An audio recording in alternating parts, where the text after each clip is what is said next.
सुरभि कार्यक्रम 2024 वितर्क केवल विद्यालय शिक्षा ही ओडिशा लोककला को बंचाई रखा को साहाय्य करुच्ची। अष्टम और दशम श्रेणी पिला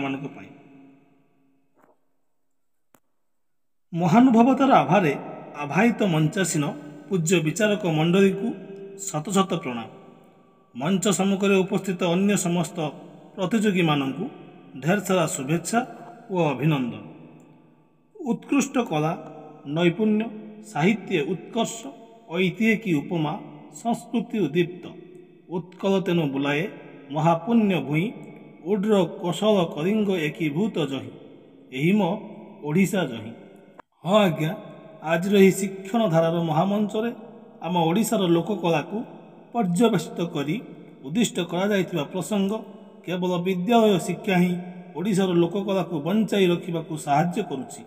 एहारी उपरे वितर्क रखिबा मोर उद्देश्य। आमे समस्ते जानू शिक्षा ही जीवनर आयुध आउ ए जीवन पुणी भाव अनुभव कला संस्कृतिर छाप ए जीवन पुणी भाव अनुभव कला संस्कृतिर छाप जापाई ए मन उत्फुल्लित हुए देखिबाकू अपरूप देखिबाकू अपरूप। आम उत्कलर गर्व गौरव और गारिमा सबू गाँ आखड़ा सालू आरंभ करी जगन्नाथ संस्कृति समाप्त होइछि आउ बांधी रखिछि अनेक लोककला को। ताहले बुझंतु बंधु यही लोककला कौन कौन यार परिसीमा। लोककला हेउछि लोक संस्कृतिर जीवंत वार्ता बह। ओडिशार विभिन्न स्थान रे विभिन्न प्रकार लोकनाट्य संगीत हाथ बुणा लुगा काठ पथर आदि रे खोदा बा अंका चित्र आदि देखा मिलता है।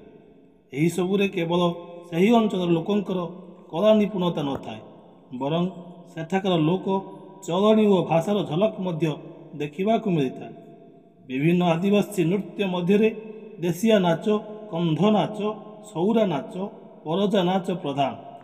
आंचलिक नाट संगीत मध्य कंढेई नाच केंदरा गीत छौ नृत्य झुमुर पाला रणपा इत्यादि प्रधान।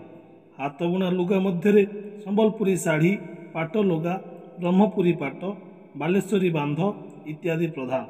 बंधुगण आहरी अन्यान्य लोककला मध्य पट्टचित्र चांदुआ टेराकोटा झोटी चित्र पथर खोदेई काम इत्यादि विश्व प्रसिद्ध।